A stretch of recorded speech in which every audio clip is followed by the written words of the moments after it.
Fala pessoal, seja bem-vindo ao InaCast, é um prazer tê-los vocês conosco, muito obrigado. Nosso objetivo para esse primeiro episódio e com os outros que virão é compartilhar um pouco a respeito de Cristo, né? Da obra dele, do meio da igreja, enfim.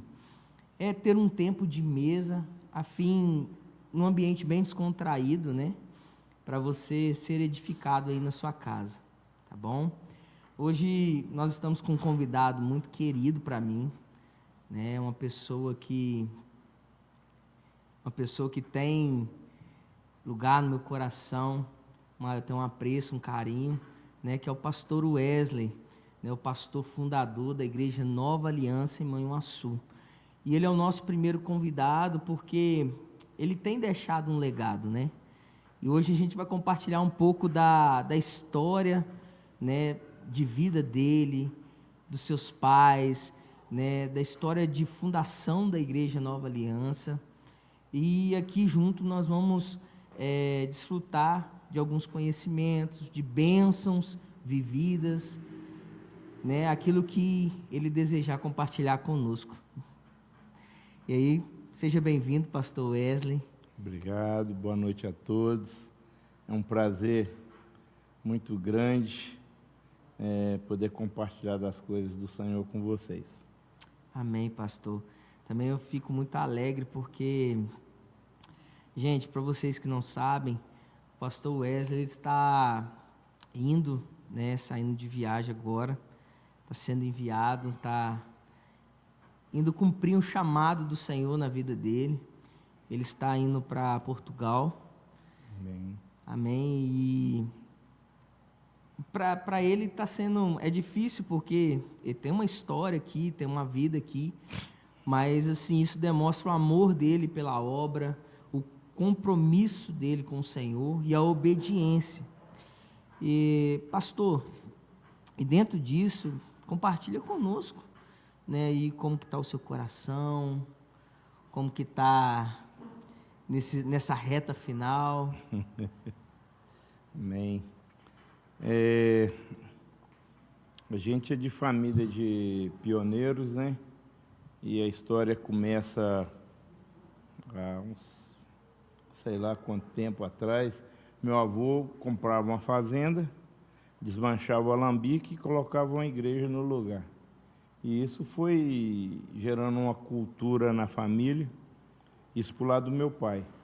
Para o lado da minha mãe, nós somos metodistas e presbiterianos.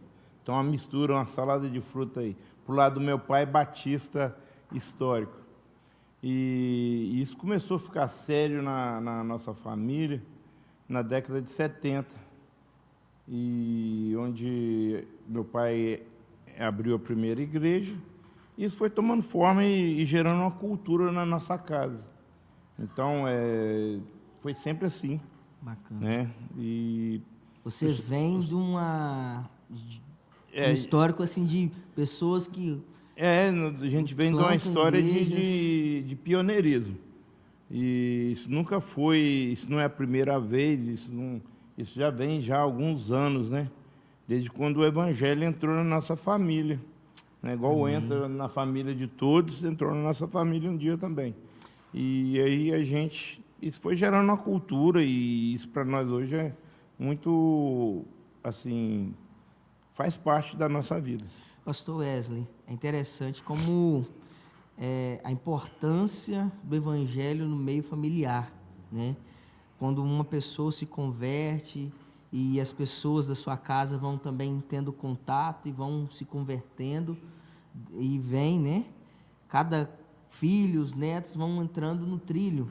Conta um pouquinho como o Evangelho alcançou a sua casa, como foi, quem converteu primeiro na sua casa. Conta aí um pouquinho dessa história pra gente. É importante a gente embasar isso aí, que o livro de João diz que a treva não prevalece sobre a luz. Amém. Então, onde luz chega, e luz, diga-se de passagem, trevas não existe. Trevas é ausência de luz. Então, assim chegando a luz, as trevas dissipam. E eu não sei, assim, definir quantos anos, mas deve ter 100 e poucos anos isso. Um cidadão, um pastor, chegou na casa do meu avô, meu bisavô, e perguntou para um vizinho que era protestante, né, naquela época. E o cara falou assim: é meu vizinho aqui, um cara muito bom, pena que ele é protestante.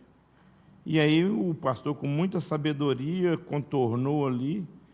E aí o meu bisavô ficou constrangido, convidou ele para entrar, mas com a seguinte ressalva: falou, se o senhor prometer, eu sou proibido de deixar pastor protestante entrar na minha casa, mas se o senhor prometer não falar de Maria, só pode entrar na minha casa. E o pastor falou, claro. Aí ele entrou, tomou água, e aí meu bisavô perguntou para ele. Ele falou, não, eu prometi para o senhor e tal. Ele falou, não, mas se eu ler nas minhas escrituras aqui, eu deixo, só pode falar. Aí ele buscou lá a Bíblia, que eles tinham uma Bíblia daquelas grandonas assim, Bíblia católica, né? E aí o pastor começou a explicar tal. E aí no domingo seguinte estava todo mundo no primeiro banco lá da igreja, e o evangelho assim entrou na minha família, por parte de pai. E aí eles eram de Mar de Espanha, perto de Juiz de Fora. Eles mudaram para entre Ipanema e Mutum, e as minhas tia-avós, elas foram membro fundador da primeira igreja batista de Ipanema. Amém. Por lado da minha mãe, os meus avós saíram de Alegre e foram norte para o lado do Espírito Santo e Minas Gerais, Mantena. E não é como se você estivesse no Pará ou no Rondônia, e se tu entrasse mata dentro para desbravar. Interessante, pastor, que você falou vários aspectos aí, né? Tios, seus parentes, enfim, que eram rompedores, né? Aqueles que, né, precursores, abrindo o caminho, aqueles que implantaram igreja. E você vem nessa mesma linha, né? Rompendo, plantando igreja. Compartilha conosco as suas implantações de igreja, pastor. Né, você morou um tempo fora, né, do Brasil. Eu morei, na verdade, começou em Salto da Divisa, né? Uhum. É uma história assim longa e um pouco controversa. E eu rio porque meu pai era um cara muito, estava no início ele era filho de crente, mas filho de crente não é crente. Chegou num lugar onde não podia pregar o evangelho. Uhum. E aí ele era um cara muito violento, processado 13 vezes, mas sentiu o desejo de pregar o evangelho naquele lugar ali. Parecia uma coisa maluca, né? E minha mãe, ele ia pregar de noite, minha mãe põe meu tio armado na porteira para ninguém matar ele quando ele estivesse pregando. Isso foi em 1970. Em 1973, meu pai deu baixa da polícia, falou, isso não serve para mim, eu vou fazer outra coisa menos isso aí. E aí sim, meu pai tomou um rumo na vida, e todos os lugares que nós fomos, foi uma questão de implantação de igreja.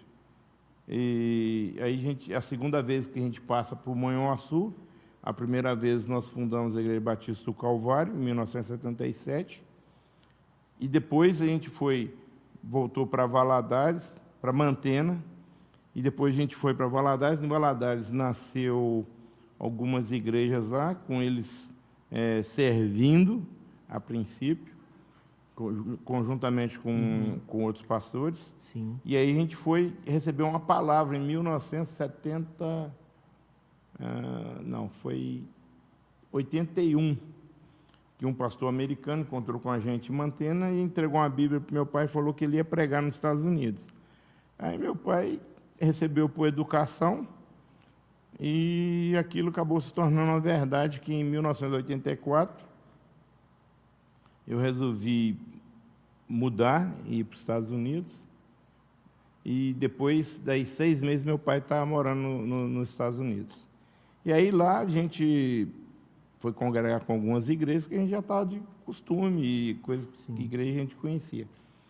E certa feita, em 1988, 87, a gente conheceu um grupo de pessoas que só se reuniam nas casas, tal. E aí a gente participou ali assiduamente na expansão de partir de uma casa para um templo também, que igreja não é só em casa, igreja é no templo e na casa, são duas pernas, né? Ela precisa andar nas duas pernas. E aí foi a Igreja Missionária de Nova York. E aí nós ficamos ali de 86 até 92. Até 92. É interessante, pastor, que tem muita história, né? Tem muita história. Muita história. Tipo assim, às vezes a gente conta, né? As pessoas contam a sua história, a sua trajetória, né? Mas assim, você queria compartilhar como foi esse tempo lá na América?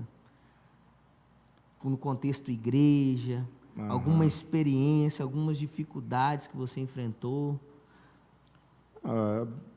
Eu acho que é o seguinte, eu acho não, tenho certeza, né? A gente separa as coisas, mas se você for olhar para o histórico da minha família, eles sempre foram pioneiros no que eles fossem fazer. Sim. Não é só na igreja que eles foram pioneiros. Meu avô saiu de Itaparuba, comprou uma fazenda maior no meio de uma mata, foi para Mantena. Então ele ampliou, lá ele mexia com gado leiteiro, além do café. Então são pessoas acostumadas ao pioneirismo. Então isso precisa ser fundamentado em algum lugar. Isso não nasce, eu brinco, né? Isso não nasce na bosta de boi, né? Que nasce na bosta de boi é só cogumelo. Mas isso precisa ter raízes, precisa ter fundamento. Então você não exerce algo hoje que você só exerce dentro da igreja. Isso é uma falácia. O que você exerce dentro da igreja, você exerce na sua vida. E a sua vida não é só dentro da igreja. A sua vida é todo quanto é lugar que você entrar. É onde que você puser a sola dos seus pés. Então, cada um Deus chama para uma coisa, mas você vai ser aquilo que você é em qualquer lugar que você for. Então, quando a gente chega lá, a gente entende que a estrutura só faz sentido quando tem vida, né? Eu brinco, converso, isso é muito sério, que eu olhei para o caixão do meu pai, tinha uma estrutura fenomenal, mas não tinha vida, então eu precisava enterrar ele. Então a estrutura só faz sentido quando existe vida. E aí a gente chegou lá em Nova York e tinha vida naquele pessoal. Uma vida assim um pouco desorganizada, sem estrutura, e aí a gente agora começou a trazer estrutura para algo que tinha vida, né? E trabalhamos um tempo, a gente convidou um pastor, e aí a gente sempre trabalhando assim, ajudando. E aí foi até que houve em 1992 um furacão, e aí a gente resolveu morar na Flórida, porque eu desejava muito mesmo morar na Flórida, eu amava a Flórida, e só quem conhece mesmo sair de uma geleira para um lugar tropical igual o Brasil. E aí descemos para a Flórida e eu tinha um casal de amigos que eu queria levar para uma igreja. E aí a gente, dia de semana, a gente visitava as igrejas, e para o domingo a gente levava o pessoal que a gente não queria levar em qualquer lugar. E não sei o que levou isso, nós não temos pretensão de ser dono de verdade, né? E lá está cheio de igrejas do Senhor, mas a gente não sentia a vontade. E aí um dia, eu e meu irmão e meu primo, falamos assim, cara, nós precisamos reproduzir, ou tentar reproduzir dentro da realidade da Flórida o que nós temos em Nova York. E aí começou a igreja de Nova York, a igreja do Ministério da Flórida ali, Igreja Missionária da Flórida. E depois disso a gente, né, empreendendo do mesmo jeito e servindo na igreja, a gente recebeu um convite, e isso eu estou falando, isso passaram-se 6, 7, 8 anos, para a gente estar servindo no estado da Flórida, na associação da Flórida, da igreja que a gente pertencia, da denominação que a gente pertencia. Então, ali a gente funcionava não só agora com igrejas brasileiras, mas também com igreja americana.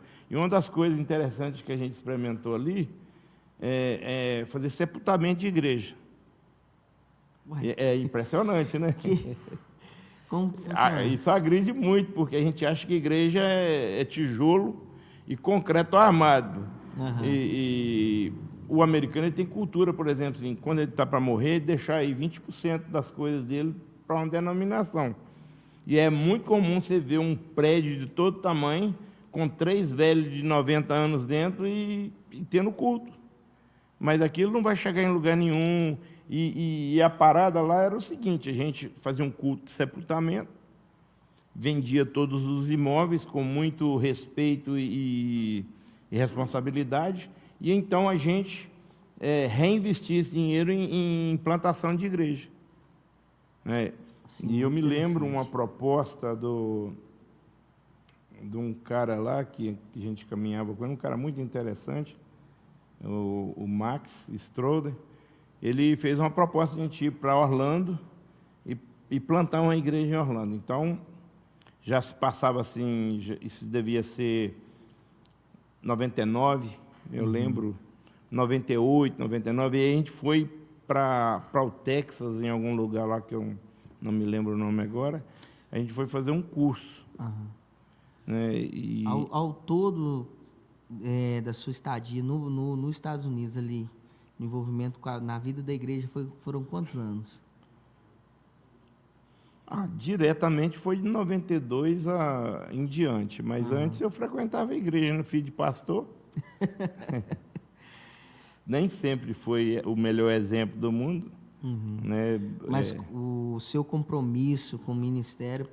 Meu compromisso com o ministério começou, ministerialmente, não, meu compromisso com Deus mesmo começou logo após a Guerra do Golfo, Uhum. foi em 1990, se eu não me engano. E aí, quando a gente voltou, eu passei um ano aqui no Brasil, Uhum. e quando a gente voltou, estava uma recessão miserável lá. E aí, a gente precisou ficar mais perto de Deus, né? Verdade.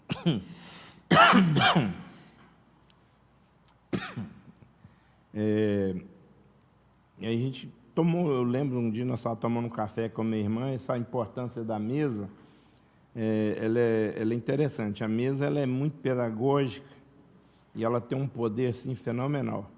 Eu lembro que a minha irmã fez uns pães de queijo e convidou a gente para tomar um café com ela. Uhum.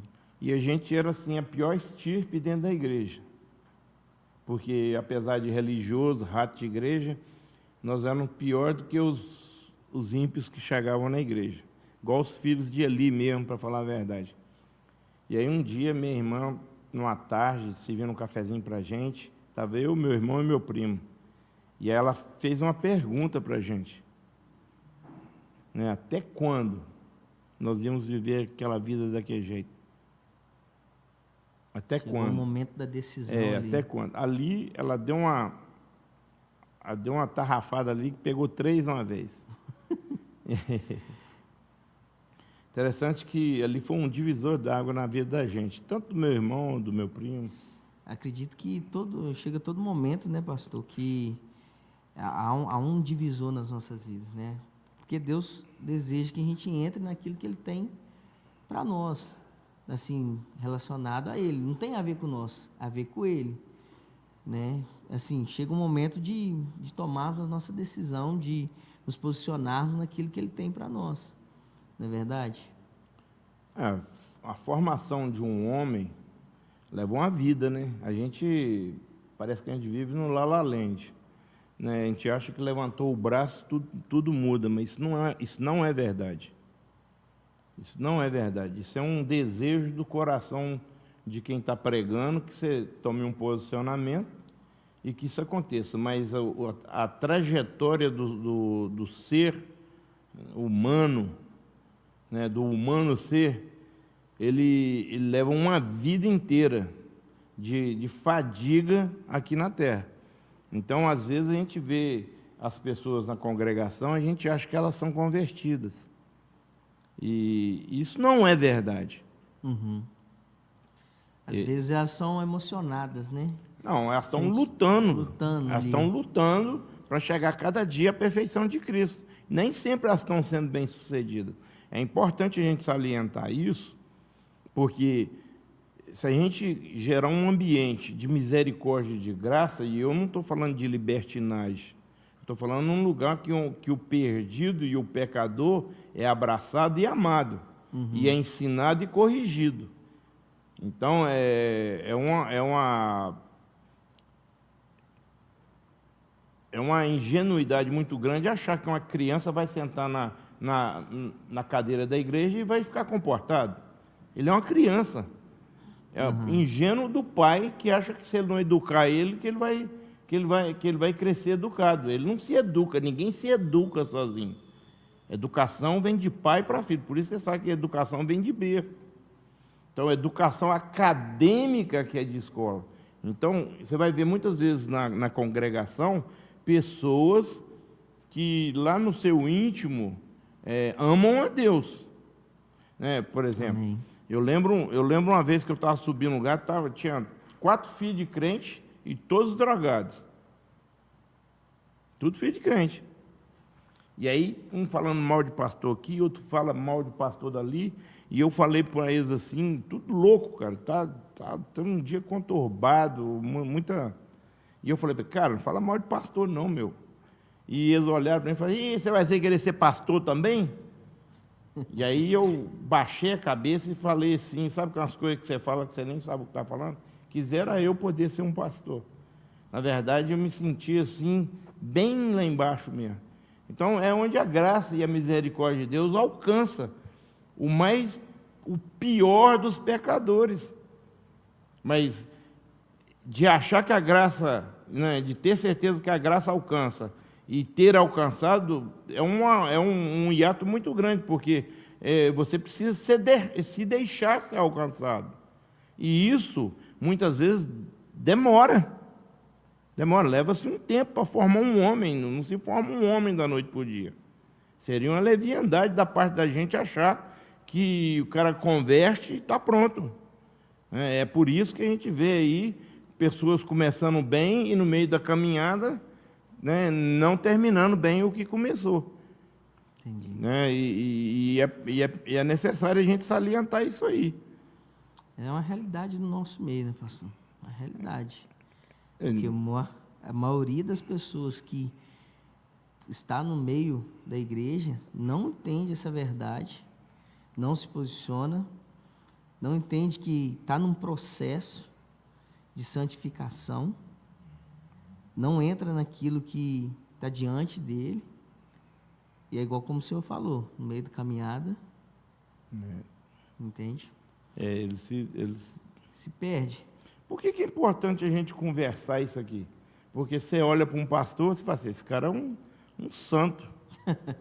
Realmente, a misericórdia de Deus nos santifica mesmo. E eu gosto muito do Paulo Júnior. O pastor não tem luta, o pastor não tem fala dificuldade, sério. o pastor não é tentado. Né? E o céu é amarelo. Condiciona tudo ao pastor. Cria um ídolo, né, pastor?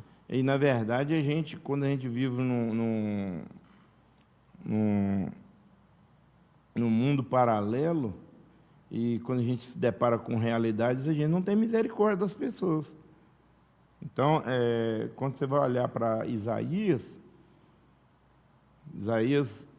a Bíblia diz que no ano que morreu o rei Uzias, ele olhou para o céu e ele viu o trono de Deus. E por ter visto o trono de Deus, agora ele tem um parâmetro de santidade. E aí a gente pensa que Isaías era uma pessoa leviana, um cara assim. Não, porque todas as vezes que a gente olhar para Deus, a gente vai ver necessidade de se melhorar. Então, a gente precisa entender isso aí, porque às vezes a gente olha e pensa que Isaías era um cara assim, um filho de Eli, né? Isaías não era um filho de Eli, nem filho de Samuel. Ele reconheceu a realidade dele diante daquilo que ele estava vendo, contemplando. E aí, aí a gente começa a se questionar.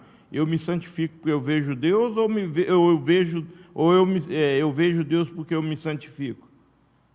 Né? Que parâmetros são esses, né, que eu tenho que jejuar 30 dias por mês para eu ver Deus? Ou será que é porque eu vi Deus que eu jejuo 30 dias por mês para ver se eu escuto mais, me aproximo mais e talvez, quem sabe, eu me torne mais parecido com Ele?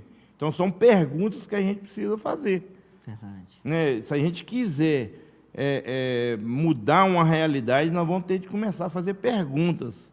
Eu estava conversando com um cara e o cara reclamando da vida, eu falei, mas você perguntou?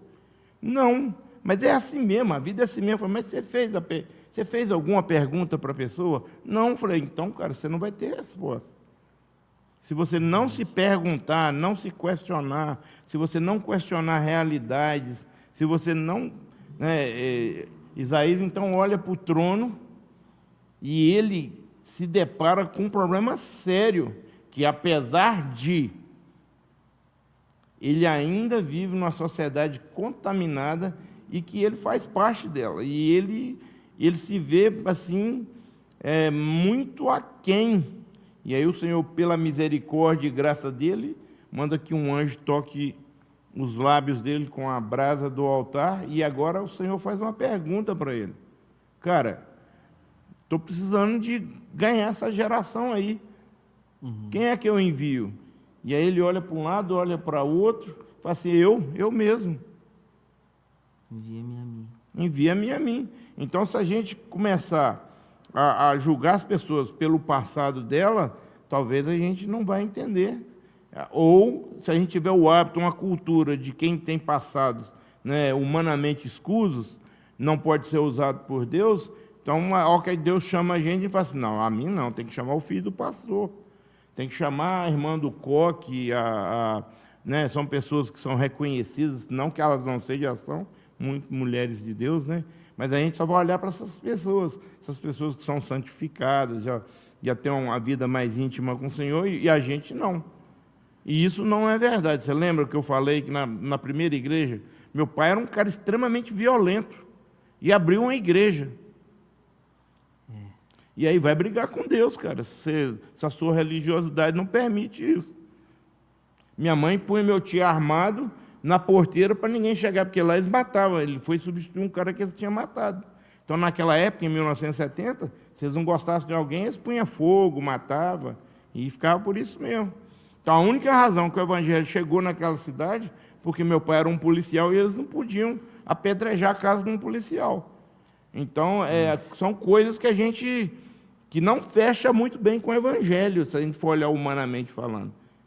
É uma coisa maluca. Um cara violento que mete a mão na cara dos outros, dá tiro nos outros, mata, e aí dá um remorso nele e ele começa a pregar o evangelho. Então, a gente precisa... Rapaz, nesse nível aí. Uma realidade assim que a gente começa a pensar, não cabe dentro do evangelho. Pois é, mas aí você vai ver mas você vai ver os próximos 50 anos dele, respalda quem o evangelho é. Como Deus usa, manifesta através de pessoas, né, pastor? Isso. Em realidades diferentes, né? A multiforme de Deus agir, né? Pegou seu pai, que tinha esse gênio forte, né? E à medida que ele foi caminhando com o Senhor, ele foi transformando, e aí ele foi entendendo a forma, né? E entrando mais naquilo que Deus tinha para ele, e cumprindo o chamamento do Senhor. Isso. Ele foi olhando para o trono de Deus, foi vendo a santidade de Deus e foi abrindo mão do que ele achava que precisava de abrir. E todos nós somos assim. Paulo vai falar lá em 2 Coríntios, que nós, com o rosto descoberto, né, caminhamos de glória em glória. Amém. E essa é a vida do cristão, porque tudo que passa disso aí é só história da carunchinha, porque todos nós... Pastor, você tocou num ponto interessante que a gente vê que as pessoas têm muita dificuldade de entender o processo, que a gente está numa jornada. E essa jornada é de transformação, é uma jornada de santificação, né? A gente está falando muito aqui, entrou nesse assunto, você falou do processo, falou, né, que a gente... do processo da vida, na vida das pessoas dentro da igreja, que muitos estão, que muitos não estão, acham que estão, mas não estão, né? Por que tem essa dificuldade das pessoas entender que estão num processo? Porque muitos acham que levantou a mão e a vida dela foi resolvida, tudo se resolveu ali. Você acha que há uma deficiência na pregação, assim, o evangelho não tem sido transmitido na sua completude? Qual observação você faz a respeito disso?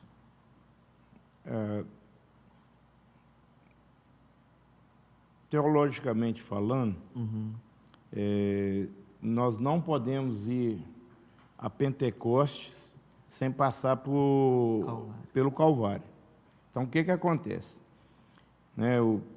Jesus morre, ressuscita, e aí Deus vira para o povo e fala assim, ficar em Jerusalém. E aí tem um Calvário na vida da gente, que a gente precisa passar por esse Calvário. Vem a teologia da prosperidade, e a teologia da prosperidade vai ensinar que doença é pecado. Pode ser que algumas doenças, pode ser que seja pecado, né?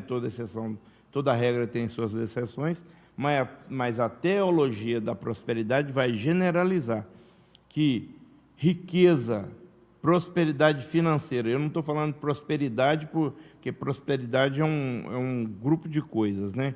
Mas estou falando assim de finanças, de grana, que quem tem dinheiro é abençoado e quem é miserável é amaldiçoado. E isso tem fundo de verdade. Isso tem fundo de verdade. Porque uma pessoa que não semeia, ele não é próspero. É uma pessoa que só estica a mão, ela é miserável. Está esticando a mão. Então, quando é que eu fico próspero? Quando eu deixo de pedir e eu começo a ter para dar. Eu começo a ter para dar, não. Eu começo a separar algo que eu tenho. Falar, isso aqui não é para comer. Isso aqui não é para comer. Isso aqui é para dar. Isso aqui é para semear. Então eu lembro da minha avó falando o seguinte: maldito o dente que come a semente. O que isso significa? Eles viviam de safra em safra. Então, se eu colhesse 5 sacos de arroz e comesse, eu separava a semente, né, de plantar, a planta que eles falavam. E aí chegou no 10º mês, 2 meses antes da planta, de plantar, eu comesse a semente, eu era um cara amaldiçoado. Faltou planejamento, faltou um monte de coisa, porque aquilo ali era o que eu teria para plantar, para colher o ano que vem, senão eu não ia comer o ano que vem. E isso era a minha maldição. Não é que Deus vinha cá, ia me dar uma lição, não é isso, eu estava amaldiçoado, porque eu não semeei. Por quê? Porque existe um princípio da semeadura. Então, a teologia da prosperidade pega algo que é verdadeiro e distorce isso. E não tem nada mais herético do que uma verdade disfarçada. Né? Então, eles vão falar então que quem está doente está em pecado. E aí a gente vem nesse negócio do como é que fala? Neopentecostalismo. E isso foi uma distorção muito grande. E aí a gente vai ver, eu cresci no meio disso, eu cresci no meio de um avivamento, fui batizado com o Espírito Santo com 8 anos de idade, recebi uma palavra com 10 anos de idade, então, que eu ia às nações, e aquilo entrava na cabeça do menino de 10 anos de idade, entrava aqui e saía aqui, eu nem sabia o que o cara estava falando, fala sério. Né? E aí o que acontece? E a gente viu muito desses caras, Mauro Cerulho, e você vai ver um monte de cara, e era o pau que rolava. E isso significava que mais bonito era aparentar bonito do que estar são. E aí, muitas vezes, a gente colocou roupas bonitas em cima de corpos feridos. Então, não tinha oportunidade porque se eu não tiro as minhas vestes para ser sarado, eu não posso, né? Se eu vivo num ambiente onde quem confessa pecado é rechaçado, isso não vai acontecer. Para eu confessar pecado, eu preciso estar seguro que vou ser amado e ensinado. Isso não tem nada a ver com punição, ou eu não posso ser rejeitado. Então, a gente vivia num ambiente que o pecado não era tratado, porque ninguém confessava pecado. Então, passavam a vida inteira, o cara estava em prostituição, e tudo bem, vida que segue. Então, se o cara fosse rico, ele era abençoado. Isso não é verdade. Porque se fosse assim, o jovem rico não precisava de vender tudo que tinha. Vai depender do grau de idolatria que a gente tem com as riquezas. Verdade. Então, a gente veio no meio disso. E aí, na década de 90, a gente caminhava com um pessoal muito joia, muito de Deus, mas que estava num ambiente totalmente um pouco distorcido. Um pouco não, muito distorcido. E aí eu vi alguns morrer de câncer, outros adoeceram, outros perderam o rim. E essa teologia agora começou a chamar atenção. Falei, não pode, porque eu convivia com esse cara. Esse cara é um homem de Deus, cara. E era mesmo. Só que o homem de Deus também assim, envelhece e perde rim, perde braço. Então, muita da dificuldade que hoje a gente enfrenta, as pessoas até enfrentam de entender o Evangelho, é por conta dessa distorção.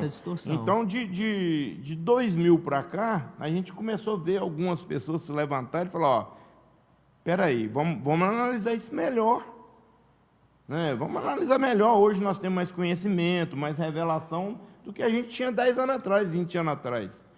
Né? E não é no sentido de matar quem pregou sobre teologia da prosperidade, nada disso.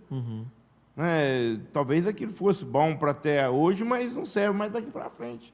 Porque quando a revelação chega na cidade, a cidade se ilumina. E é por isso que a gente não pode ficar comendo pão dormido. Porque o que Deus falou há 200 anos atrás não serve para hoje.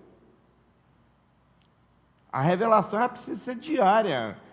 A parada lá do deserto, do maná, se você apanhasse maná para o outro dia, cara, ele apodrecia. E é o pão nosso de cada dia, dá-nos hoje.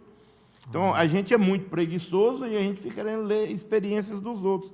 E Deus quer que a gente tenha as nossas experiências.